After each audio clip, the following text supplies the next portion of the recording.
ಬೆಂಗಳೂರಿಗೆ ಕೊನೆಗೂ ಕೂಡ ತಂಪೆರೆದ ವರುಣ. ನಿನ್ನೆ ಸಂಜೆ ನಗರದ ಹಲವೆಡೆ ಗಾಳಿ ಸಹಿತ ಭಾರೀ ಮಳೆಯಾಗಿದೆ. ಬೆಂಗಳೂರಿಗೆ ಕೊನೆಗೂ ಕೂಡ ವರುಣ ತಂಪೆರೆದಿದ್ದಾನೆ. ನಿನ್ನೆ ಸಂಜೆ ನಗರದ ಹಲವೆಡೆ ಗಾಳಿ ಸಹಿತ ಮಳೆಯಾಗಿದೆ. ರಾಜ್ಯದ ಹಲವೆಡೆ ಮೇ 2ರವರೆಗೂ ಕೂಡ ಮಳೆಯಾಗುವ ಸಾಧ್ಯತೆ ಇದೆ. ಬೆಂಗಳೂರು ಸೇರಿ 8 ಜಿಲ್ಲೆಗಳಲ್ಲಿ ಭಾರೀ ವರ್ಷಧಾರೆ. ಏಪ್ರಿಲ್ 30 ಮೇ 1ರಂದು ಅತಿ ಹೆಚ್ಚು ಮಳೆಯ ನಿರೀಕ್ಷೆ ಕೂಡ ಇದೆ. ರಾಜ್ಯದ ವಿವಿಧೆಡೆ ಗುಡುಗು ಮಿಂಚು ಸಹಿತ ಭಾರೀ ಮಳೆ. 8 ಜಿಲ್ಲೆಗಳಿಗೆ ಯೆಲ್ಲೋ ಅಲರ್ಟ್ ನ ಘೋಷಣೆ ಮಾಡಲಾಗಿದೆ.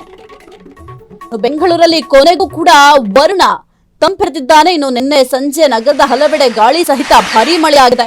ಇನ್ನು ಧರೆ ಕಾದು ಕೆಂಡವಾಗಿತ್ತು. ಈಗ ಸದ್ಯಕ್ಕೆ ಧರೆ ಸ್ವಲ್ಪ ತಂಪಾಗಿರುತ್ತೆ. ಯಾಕೆಂತಂದ್ರೆ ಈ ಒಂದು ಬಿಸಿಲಿನ ಬೇಗೆಯಲ್ಲಿ ಜನರು ಬೇಸತ್ತು ಹೋಗಿದ್ರು. ಯಾವಾಗಪ್ಪ ಈ ಒಂದು ಬಿಸಿಲು ಕಡಿಮೆ ಆಗುತ್ತೆ ಅಂತ ತಲೆ ಮೇಲೆ ಕೈ ಹೊತ್ಕೊಂಡು ಕೂರುವಂತ ಪರಿಸ್ಥಿತಿ ಇತ್ತು. ಈ ಒಂದು ಸೆಕೆಯನ್ನು ಕೂಡ ಭರಿಸಲಿಕ್ಕೆ ಸಾಧ್ಯ ಆಗ್ತಾ ಇರಲಿಲ್ಲ. ಅಷ್ಟರ ಮಟ್ಟಿಗೆ ಈ ಒಂದು ಬಿಸಿಲು ಹೆಚ್ಚಾಗಿತ್ತು. ಆದ್ರೆ ಈಗ ಕೊನೆಗೂ ಕೂಡ ಬೆಂಗಳೂರಿನ ಹಲವು ನಗರಗಳಲ್ಲಿ ಗಾಳಿ ಸಹಿತ ಭಾರೀ ಮಳೆಯಾಗಿದೆ.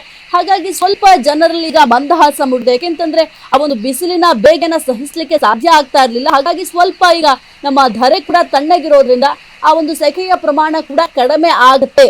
ಹಾಗಾಗಿ ಸದ್ಯಕ್ಕೆ ಎಲ್ರಿಗೂ ಕೂಡ ಬಹಳ ಖುಷಿ ಇದೆ. ರಾಜ್ಯದ ಹಲವೆಡೆ ಮೇ 2ರವರೆಗೂ ಕೂಡ ಮಳೆಯಾಗುವ ಸಾಧ್ಯತೆ ಇದೆ. ಆದ್ರೆ ಮಳೆ ಹೆಚ್ಚಾದಂತೆ ಕೆಲವೊಂದಿಷ್ಟು ಸಮಸ್ಯೆಗಳು ಕೂಡ ಉದ್ಭವ ಆಗುತ್ತೆ. ಅದಕ್ಕೂ ಕೂಡ ನಮ್ಮ ಸರ್ಕಾರ ಯಾವ ರೀತಿ ಸಿದ್ಧತೆಗಳನ್ನ ಮಾಡ್ಕೊಂಡಿದೆ ಅನ್ನೋದು ಕೂಡ ಬಹಳ ಮುಖ್ಯ ಆಗುತ್ತೆ. ಇನ್ನು ಮಳೆ ಬಂದ್ರೆ ಒಂದು ಕಡೆ ಖುಷಿ ಆದ್ರೆ ಮತ್ತೊಂದು ಕಡೆ ಆತಂಕ ಕೂಡ ಮನೆ ಮಾಡುತ್ತೆ. ಸದ್ಯಕ್ಕಂತೂ ಏಪ್ರಿಲ್ 30 ಮೇ 1ರಂದು ಅತಿ ಹೆಚ್ಚು ಮಳೆಯಾಗುವ ನಿರೀಕ್ಷೆ ಕೂಡ ಇದೆ.